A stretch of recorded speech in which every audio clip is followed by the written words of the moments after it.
Dating is complicated. And that's not a new thing. It's always been complicated, right? Because it asks so much of us, like putting your best foot forward, remembering to ask the other person questions, all while overcoming your fear of being judged and rejected. And then to add another layer of complication, well, modern dating, as in dating on the apps, where messaging is instant, and then there's all that reading into how long the other person takes to text back. It's a lot for anyone. But we all do it because it's fun and exciting and very human to want connection. On the African continent, however, and in many other countries where queerness is criminalized, dating is even more complicated for LGBTQI plus people. But we find a way, whether we're seeking love or just a little something. We navigate our options as best we can. This was certainly true for Tavo in Zimbabwe. So dating apps kind of put me through a roller coaster of emotions, especially with my gender identity. Tavo is non-binary and uses they-them pronouns. In fact, all of the stories you'll hear today are about queer folks on the African continent, looking for love, community, or friendship. And that's easier said than done.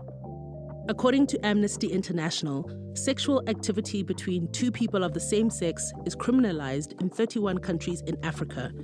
In some places, it's punishable by death. Still, despite all that, love calls out to all of us. When I discovered that there were apps like Grindr, Tinder, I hopped onto them so fast. So, how do queer people use dating apps here in Africa? To find out, we've got 4 stories lined up from all over the continent. As you listen, just keep in mind that we have changed the names of many of the characters for their safety. I'm Lesedi Mokgwatle, and this is Radio Workshop.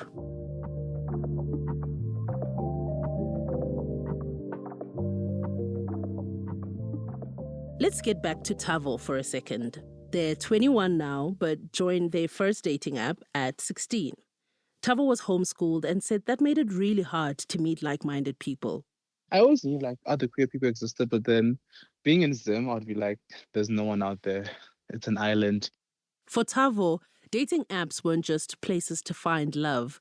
They opened up a whole new world of queerness and a place to feel less alone. I think I met my first friends on there. In Zimbabwe, sex between two men is illegal. That's not to say that queer women aren't affected by homophobic laws and policies, but they aren't as heavily enforced for women. It only takes one homophobic person outing you to the police, and you could face 14 years imprisonment. Still, queer folks in Zim know how to find each other. Many activists remain visible, and they create safe spaces for the community.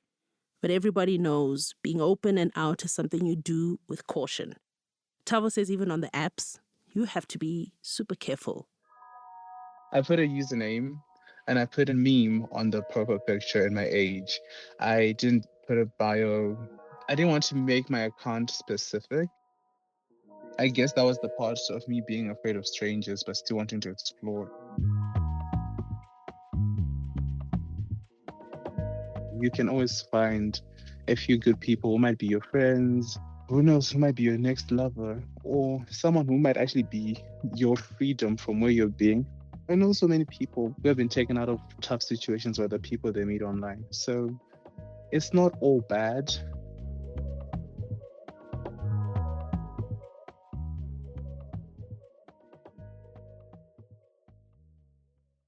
Also reporting from Zimbabwe, Tanaka, a trans woman and podcast producer, tells us the story of a date that started out like most dates do, full of excitement and anticipation.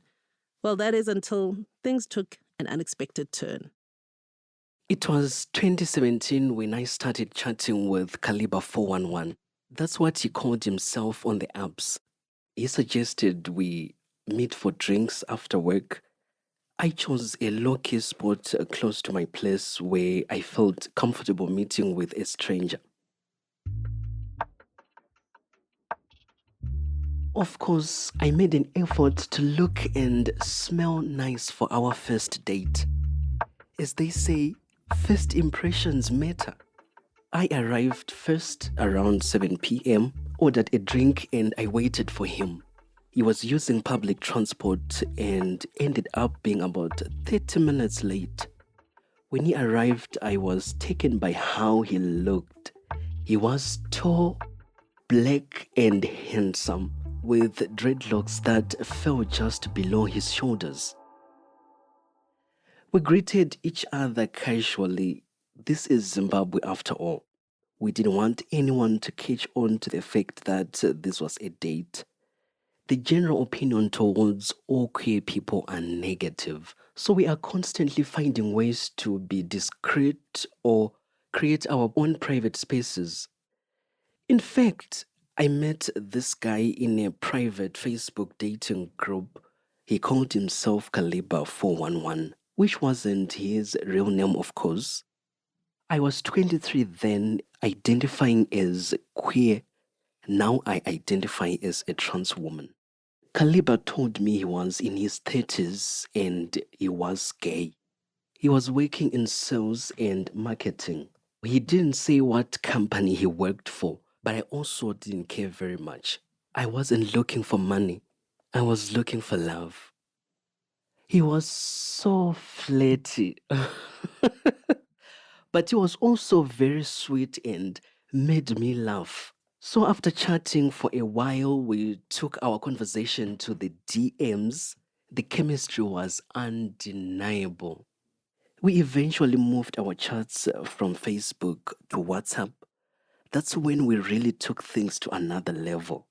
We talked more deeply, and he liked to say bae a lot. I liked that. I also liked that he paid attention and remembered what I'd said in previous conversations. But long story short, I liked him a lot. Our date was perfect. We talked, we drank, and we laughed until midnight. It was the best hangout ever.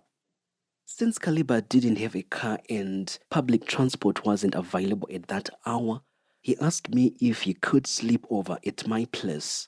We were high and drunk, and I really didn't want the night to end. I said yes without thinking twice. We agreed that he'd leave first thing in the morning.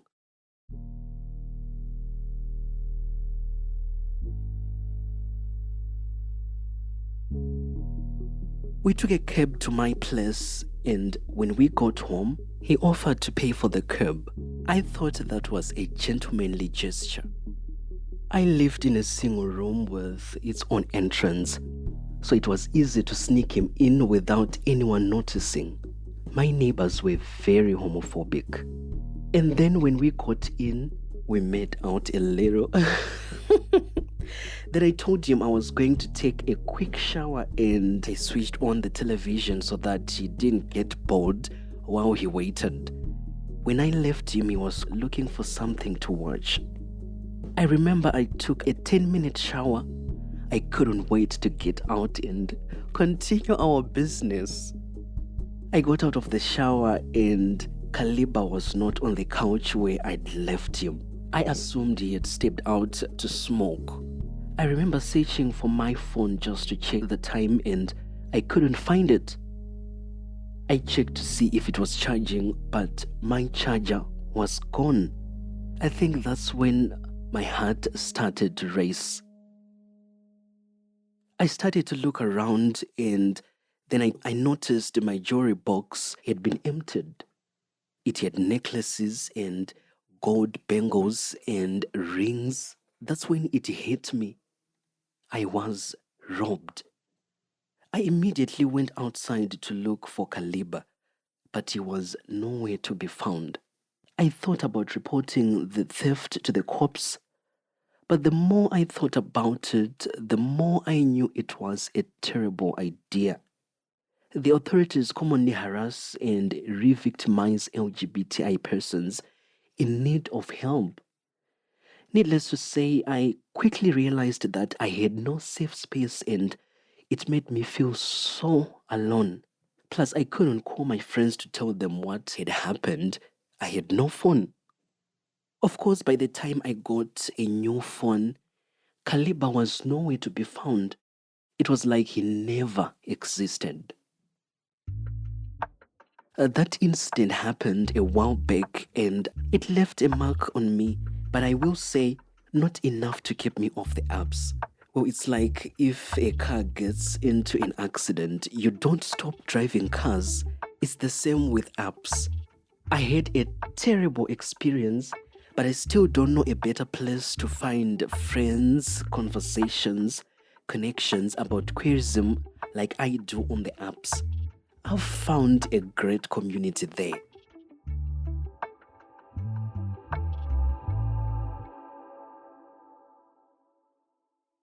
Our next story is from Nigeria, where the Same-Sex Marriage Prohibition Act became law in 2014. It bans any gay marriage. Even friends, family, and supporters of queer equality can get arrested. This has pushed many LGBTQI plus Nigerians even further underground.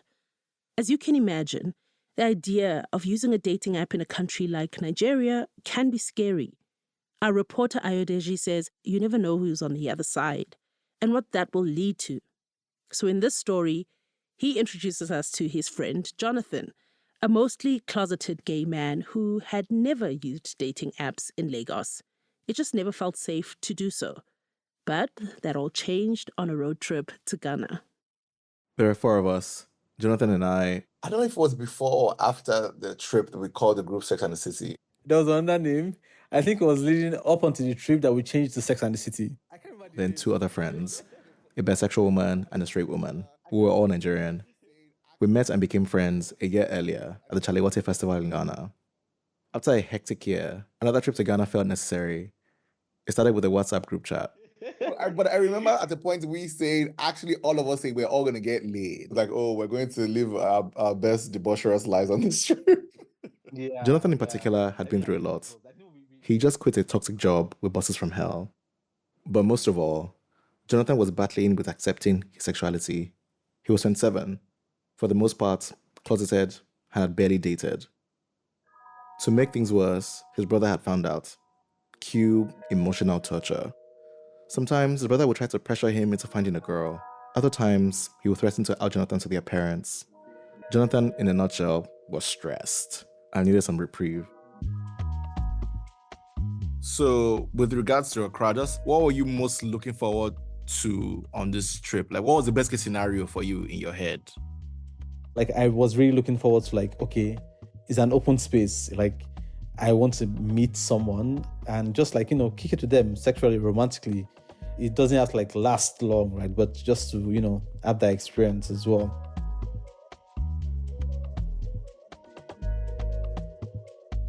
In Accra, the four of us stayed together in an Airbnb. One morning, we had breakfast together around a large table. We invited some of our friends who lived in Accra. It was loud and fun, and we talked about everything. From accepting yourself as queer, to coming out to your friends. We talked about first kisses, relationships, allyship, bisexuality, open relationships, everything. You said that conversation for you felt like it gave you permission. So, like, seeing them be so free and so open in all of these conversations, right? And it just felt so much like a community, right? The conversations were deep, then shallow, then deep again. We eventually landed on dating apps. Finding love or romance, very rare. Or just lost, more common. We swapped war stories on how dangerous using the app can be in the homophobic countries we live in. Jonathan listened more than he spoke. He was taking it all in. And then... I think I can express that I'd never been on the app. And, just my fears around it. Jonathan was right to be suspicious. When using gay dating apps in Nigeria, Ghana, or anywhere where homophobia is the rule, you're at risk. You could be ketoed. Ketoed is a kind of blackmail scam to trick and extort young queer people under the threat of being outed. So Jonathan was right to be scared. And when you saw these stories or you read the stories, you it kind of always leads back to, they met a person via the app, right? Outside Nigeria now, Jonathan still had his anxieties, but everyone was determined to help him make it easy. Whenever he had to meet someone, we would make sure that he wasn't alone. I downloaded it right there in everyone's presence, actually.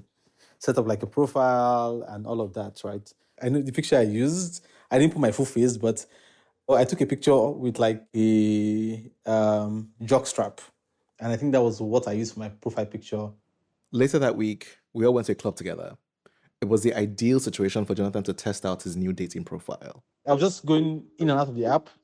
I wasn't really like expecting anything anymore. And then this person clicked. We're going to call him the guy. They exchanged a few text messages. The app showed that he was really close by. And I think we kind of like exchange pictures. I was just excited about like, they looked okay. Then the guy asked Jonathan to come meet him in the parking lot, which made him nervous. It was his first real match. So he turned to us, his friends. And I had to show GT. I'm like, I just clicked with someone and they're outside and I don't want to go by myself. And I showed E as well. JT and E are some of the friends from the house that had come with us to the club. E decides to accompany Jonathan to make his first match. By the way, E is straight. And that kind of like felt really nice and safe. And we both walked outside and I saw the car and I opened the front door and I entered the passenger side and he stood by the door. He literally stood by the door. The date in the car did not last very long. It turned out the guy was on the down low, as in deeply closeted. He hesitated when he found out that Jonathan had Ghanaian friends. He was scared of being outed, naturally. But a few hours later, he changed his mind. The guy was going to take a chance on a short fling with Jonathan. And then this person texts that, oh, it's coming, that is going to come. I sent him the address. There were 5 of us in the apartment, and we made sure that Jonathan had everything he needed. We were very excited. He gave me everything. He gave me a bottle of wine. He gave me like condoms, just in case things went really well.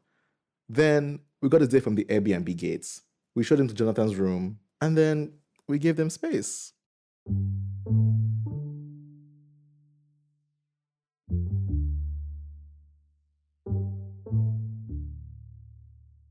I should tell you that Jonathan did not get lucky that night.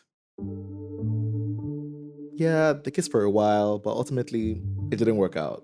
But Jonathan got something else. I felt safe in a lot of ways that someone knows where I am or someone knows that I'm with so-and-so person, that they are seeing the person's picture.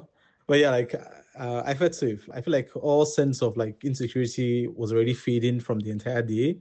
So I wasn't as like jittered as I would typically have been. Jonathan says he left Accra a new man. I mean, Nigeria is quite different, right? Because you go back to Nigeria and, you're back in that space. But I feel like I just needed to like overcome that initial anxiety around it. And then I could walk my way around like navigating. Today, Jonathan lives abroad where he uses Grindr frequently, mostly for hookups. His community of friends are still a big part of his dating life. Guardian angels, if you like. I have a group of friends who are live locations are always on. And if I'm going to meet someone for the first time, I send them the person's picture, their address. Just, we do that with each other.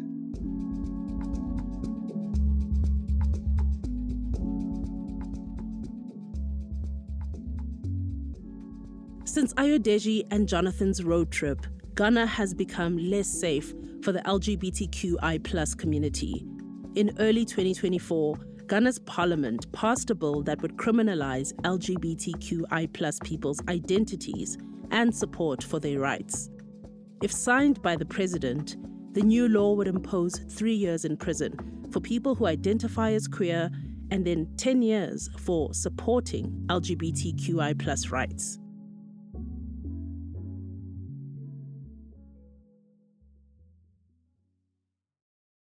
Just like the laws, dating apps tend to also be pretty regional in Africa.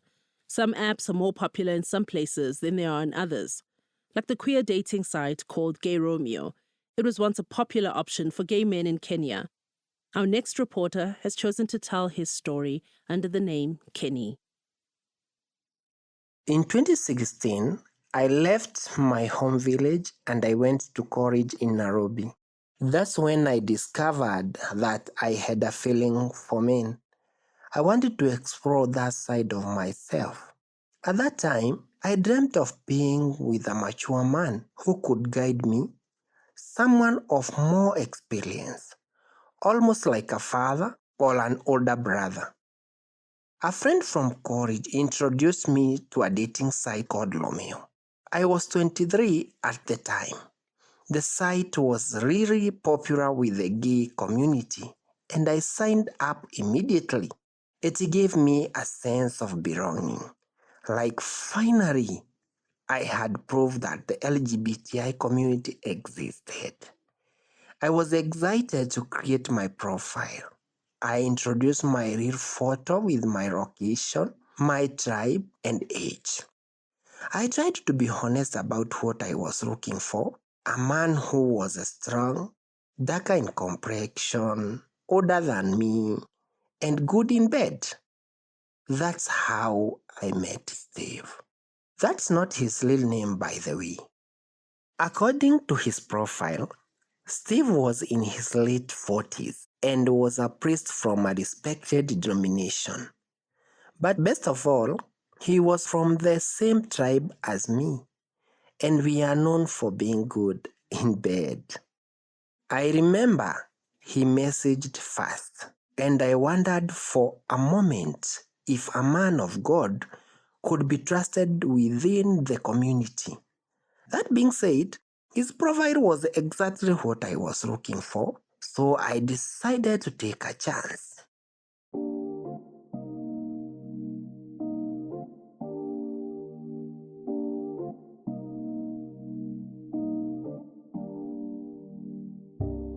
After texting for a short while on Romeo, Steve asked for my contact detail.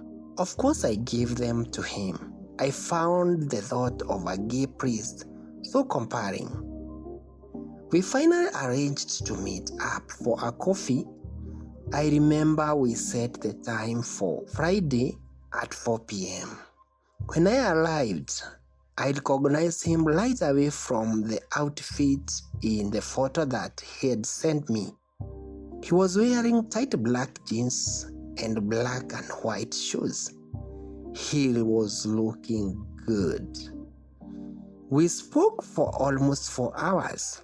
He opened up about how lonely he felt. Just like me, he was searching for a serious, mature relationship. Steve said he was looking for a secretive boy, someone he could trust, given the nature of his work. This was something I wanted too. Sitting there with Steve, I felt a surge of excitement. Here was someone who felt like a mentor, a provider, a spiritual guide, and a lover all at once. As our relationship got more serious, I felt I would truly found the man I would been looking for. He also covered my rent and relieved me of some of my biggest financial worries. And when I made mistakes, he didn't hesitate to correct me. He called me Sonny, and I called him Daddy. That was our private language, a way of expressing our connection. Eventually, I even changed my church denomination so I could attend his service. He finally introduced me to his circle of friends. The people around him were priests, police officer, government official. I realized then that Steve had a lot of influence and connection. It was overwhelming, but also uplifting to be a part of a community. One time, he invited me over to the church parish where he lived.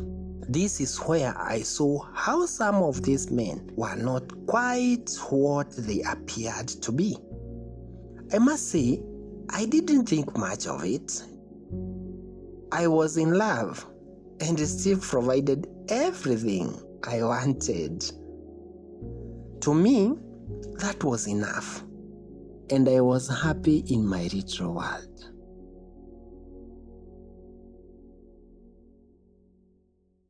Then a couple of months later, I began to feel unwell. I had a persistent headache, most of the time feeling like I don't want to do anything. Then I would have dizziness that could hit me out of the blue. I brushed off the symptoms and kept taking painkillers. But as time went on, I realized that something different was happening. I lost a lot of weight and my skin was dry. So I decided to tell Steve about it, and he insisted of taking me to the hospital. He didn't want me to go alone. There were several reputable hospitals close to us, but we ended up going to hospital located 2 towns away. I couldn't understand why we had to travel so far. When we arrived, Steve remained by my side throughout the entire process. He answered every question the doctor asked with confidence. And when the doctor inquired about our relationship, he firmly declared, "I'm his father." I didn't question him about it. I was just happy to have someone by my side who was speaking up and protecting me. About a month after, I was sick again. This time, it was really bad. I felt dizzy. I wanted to throw up. My arms and legs felt weak. So I called for a motorbike to take me to the nearest dispensary. When I arrived, a nurse approached me. I could see she was concerned.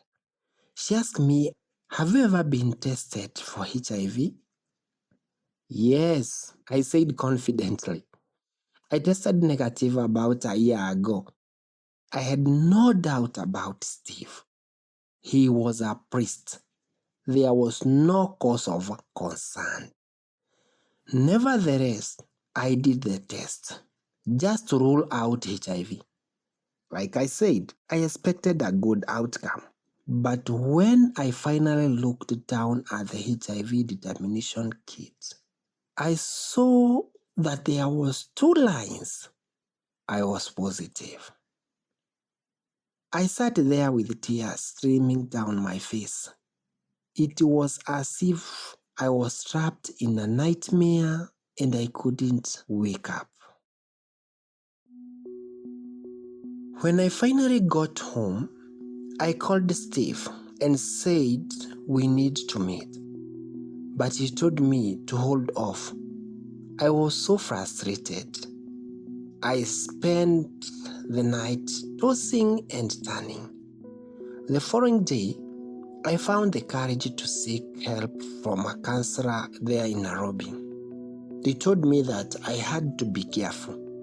I had to be confident, and I needed to safeguard my heart. At last, Steve agreed to meet me at my place. He arrived, ready to have sex. I didn't want to bring it up right away in case he got mad. So I pretended to be in the mood. I wanted to make him happy, so he'd be ready to listen to me. Then, where we were in bed together, then I asked, "Daddy, have you tested for HIV in the last 3 years?" He replied, "I can't remember when I last tested." Then I asked, "What will you do if I tell you I'm HIV positive?" He said, "Nothing, son. I love you the way you are." So I told him I tested HIV positive, and I wonder how I got it, if not from you. And he casually replied, "Yes, I knew I was positive, but I couldn't have told you because you might have left me, and I can't lose you." I was shocked. shocked by his answer, shocked at his lack of concern for my health. Then he threatened me, saying I wasn't allowed to tell anyone about either of our status. My life depends on me staying silent. Say anything and I'll kill you.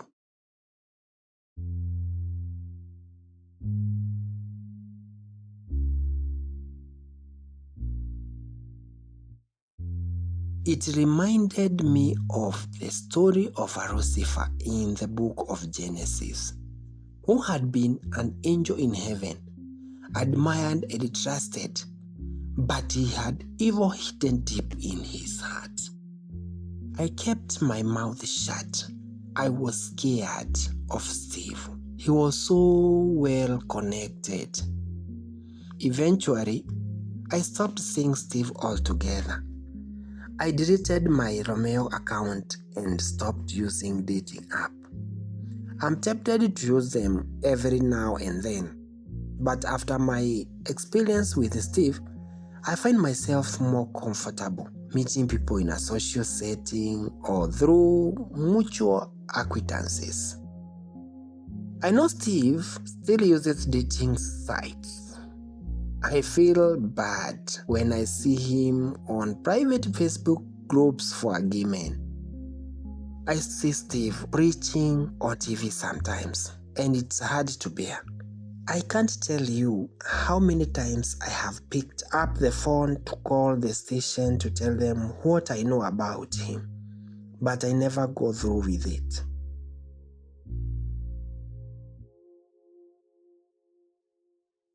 Everything has become more complicated since Steve. Life with HIV can be hard. The only way to manage my health is by taking regular medication. I'm committed to my treatment, but I'll be honest, there is always the challenge of telling a love interest that I'm HIV positive. I'm scared of being rejected, but I do my best. And I know I owe it to whoever I got close to tell the truth.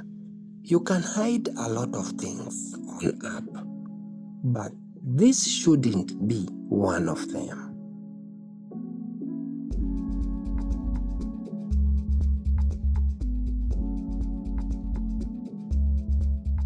Our last story takes us to Namibia, where a historic Supreme Court ruling in May 2023 ordered the state to recognize same-sex unions performed in other countries.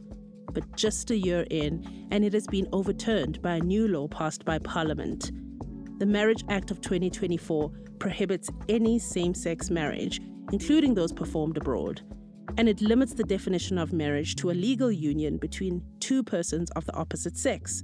Our reportable Zan story kicks off at the precise moment when Instagram and real life collide on the streets of Windhoek. It was a warm, rainy night. The wet season in Namibia is my favorite time of the year. My friends and I ended up at a local pub in town. Now, as we walked in, I saw a girl on the dance floor. She looked kind of familiar, but I could only see her freshly braided hair from behind. My friends and I walked straight to the bar, got some drinks, and sat outside under the terrace roof. A few moments later, I excused myself from my friends and went to the bathroom. I walked in, and there was the girl from the dance floor standing in front of the mirror. Wait, is that who I think it is? She looked at me with a big smile on her face. I didn't want to be too forward and ask her if she was Elena from Instagram, but before I could say anything, she said, "I know you." "I think I know you too," I said, smiling nervously. "You're the one that's been trying to get my attention on Instagram." "Was it that obvious?" she asked. I laughed and I said, "Well, yes, kinda." I couldn't believe it. This was the Elena that caught my attention on Instagram a few weeks ago. I remember getting the notification, "Elena started following you." I didn't recognize the name at the time, so I clicked on the profile. She's beautiful. But who is she? I thought, she's probably foreign, on holiday, or maybe a volunteer. I also noticed she tagged a few friends I bump into socially time and again. Anyway, I followed her back. And from then on, I could tell she was trying to catch my attention, reacting to most of my stories, liking my posts, but there wasn't much more to it than that. And now we stood across from each other in a random bathroom.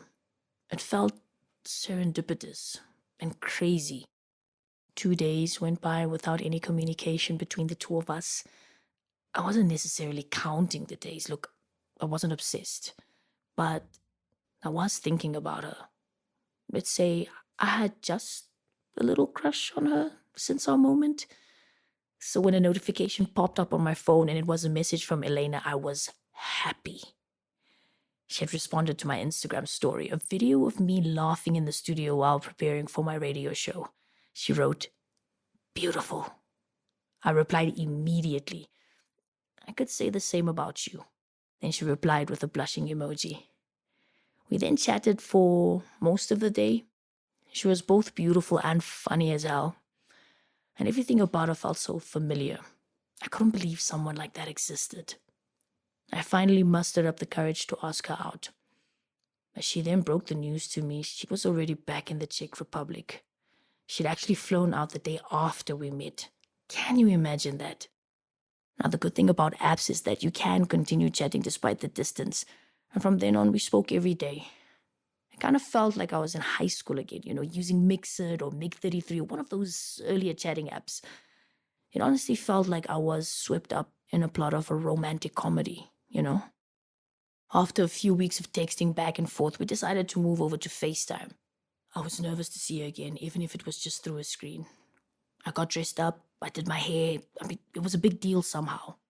I guess the only thing that held me back was that it had been just 1 month since I left my previous relationship. We were together for 8 years, and it didn't end well. I was left with a lot of emotional scars and trust issues, but I wanted to get closer to Elena. So I called, our first video call. "Hi," I said.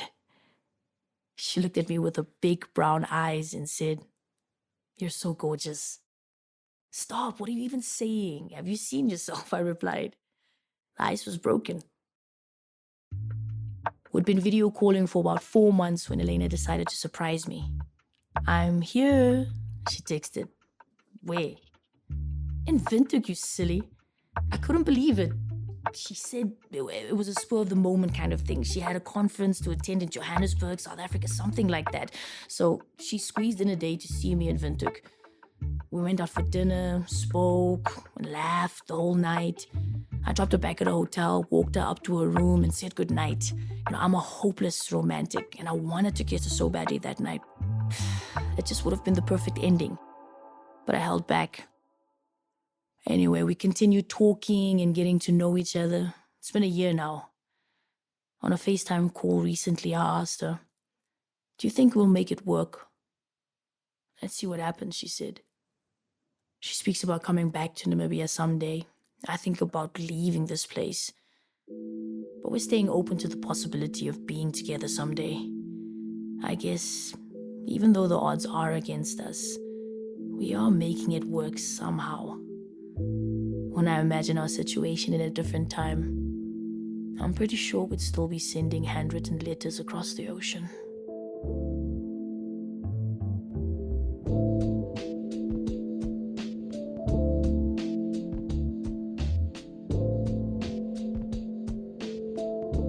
A big thank you to all our reporters for sharing their stories with us. This episode was reported by Wilzan Gelderbloem in Namibia, Ayodeji Rotinwa in Nigeria, Kenny in Kenya, and Tavo and Tanaka in Zimbabwe. This story was produced by Radio Workshop and Context, a media platform brought to you by the Thomson Reuters Foundation. The producers of this episode were Joe Jackson, Mo Isu, and Naomi Gruen. I'm Lesedi Mokhwatle, and I edited this podcast with support from Rob Rosenthal. Our managing producer is Joe Jackson. Our executive producers for this episode are Sadia Ansari from Context and Mike Rayfelt from Radio Workshop. Sound engineering by Joe Jackson and Mike Rayfelt. Music by Kamani Sambu at Edible Audio in Cape Town. Script fact-checking by Brian Pellot. And special thanks to Hindenburg for supporting Radio Workshop's projects across Africa with audio editing software. This episode and the work of Radio Workshop would not be possible without the support of the Free to Be Me program from Hiva. Find out more about what we do and support our work at radioworkshop.org and Context News.